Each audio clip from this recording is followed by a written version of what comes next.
Hey everybody, Richie 3Jack here with another week in review for November 11th, 2012.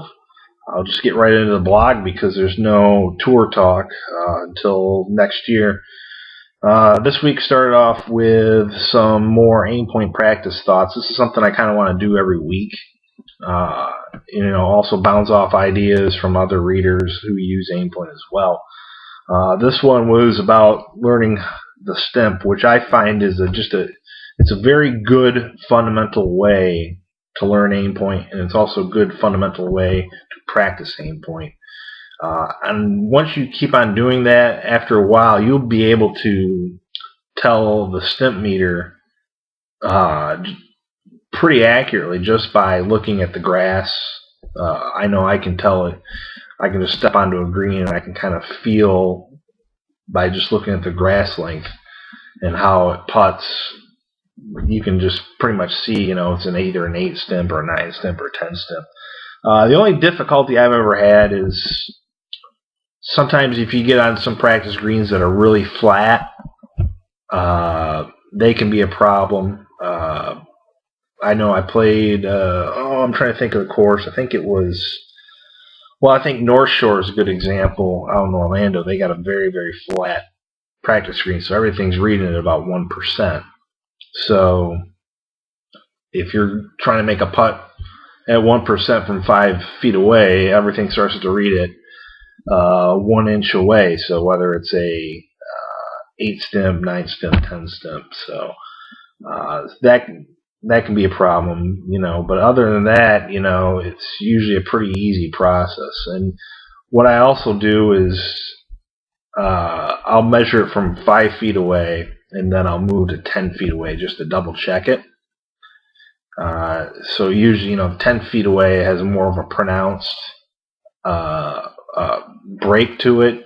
The only issue is that it's a little bit harder to aim from 10 feet away than it is 5 feet away. Then I moved on to some tips for prospective college golfers. I believe, the way I always recalled it was back when I was playing. This is, back in the 90s. They had 5 full scholarships for both men and women. Now it appears that they've changed it to 4.5 for men and 6 to women. I know that millions of dollars in scholarship money goes wasted each year for female athletes because they just don't get the enough female athletes that are willing to play sports in college for whatever reason. I disagree.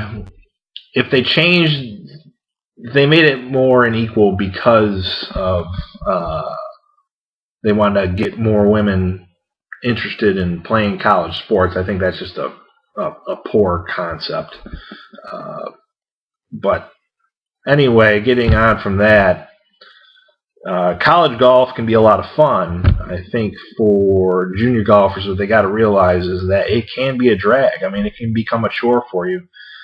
You've really got to figure out who the coach is. I always recommend that to go find a former player. Don't go find a current player. Look for former players, and they'll be able to give you an honest opinion of what they think of the coach. And if you can get more references, the better idea you can get. A lot of coaches are great coaches out there. Guys like Buddy Alexander, I've always heard great things about him, but the Clemson coach, I can't remember his name off the top of my head, but I've always heard good things about him as well. But then I've also, I've experienced my own problems with college coaches, and I've had plenty of friends that experienced the same thing too. I had one friend of mine, he played at East Carolina University. This was a long, long time ago. And he was one of the top junior golfers in the world going into East Carolina.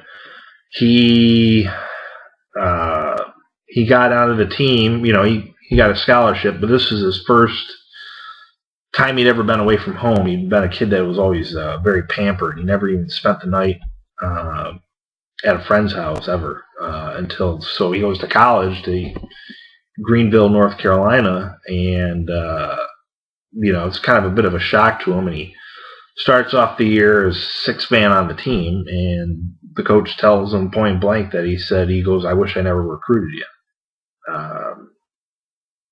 So I mean, you can find some coaches that, when they're recruiting, they're trying to be like salespeople. They're trying to be like a car salesman. They'll tell you the car is the greatest thing in the world, and then if the car isn't working like it should, then they're nowhere to be found. Well, in the case of some college coaches, once they lock you up into a scholarship, if you don't play to their expectations, then they resent the fact that they recruited you. There's plenty of coaches that are the exact opposite, but it's something you really have to worry about, and you just have to think about if you're trying to get into playing for a college team. And the other thing too is you got to realize that transferring is very, very popular in college golf. I've seen it plenty of times where some person will start off playing for a smaller school. Like, for example, we had one guy, he started off at Coastal Carolina, and then he went on to play for University of South Carolina, which was a bigger program, and that's kind of a good thing about college golf. I know if you're playing a sport like football or basketball at a high level in Division I, they kind of make it a lot harder for people to transfer, especially the coaches themselves. But, it's one of those things where if you can have your cake and eat it too. You can go to a great college, wind up with a great degree, and have a lot of fun socially in college, and also have a lot of fun playing college golf. But you just got to be able to be selective in the process, and it's a lot of what you make out of it too. Let's see. We moved on to my new Golf WRX column.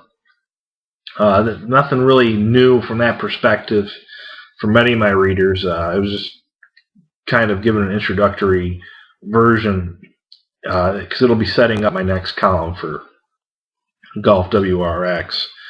But we're just talking about the driving, and the big part was how total driving from a mathematical standpoint is flawed. But also another way that's important to it is distance to the edge of the fairway metric that they don't include. For the regular golfer, what I concluded that you can learn from this is that the biggest way to cut strokes off your game is if you could optimally increase distance or increase your distance to the edge of the fairway, which I call precision or consistency. So if you can either increase your power or increase your consistency,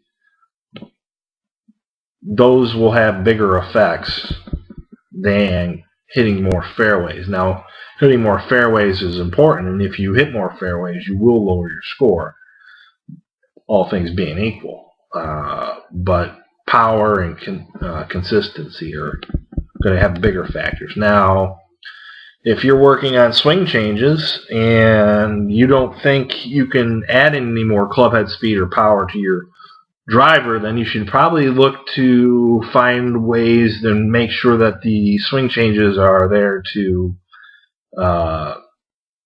make you more accurate and also make you more consistent.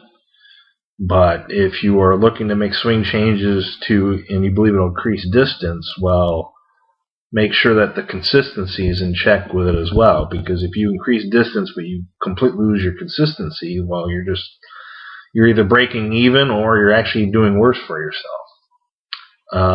And then lastly, we showed the Kelvin Miyahara phantom video of the flop shot, which I thought was really interesting because I'd always kind of wondered why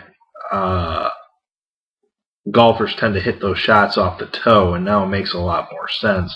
I think part of it has to do with, in a regular shot, you're hitting more towards the bottom of the club because the club is, I hate doing this, but I can't.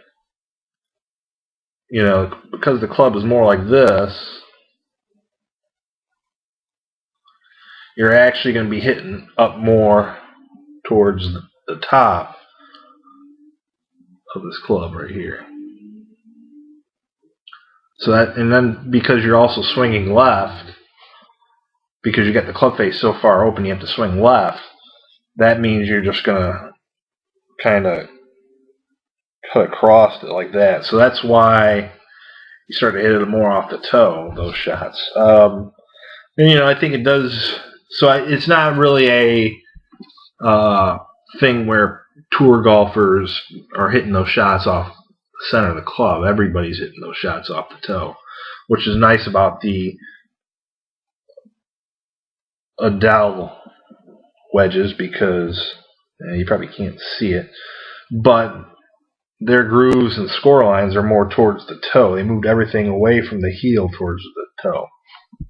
And it was in particular because, chips and flops and lob shots and stuff like that are going to be hit off the toe, so put the grooves out there. So I think that's a really great facet of Adele wedges. So next week we've got Thanksgiving coming up, and so I'll have a few new things coming up. I should have another golfwrx.com column probably next weekend I'll try to shoot for. So that'll be it, and I'll see you then.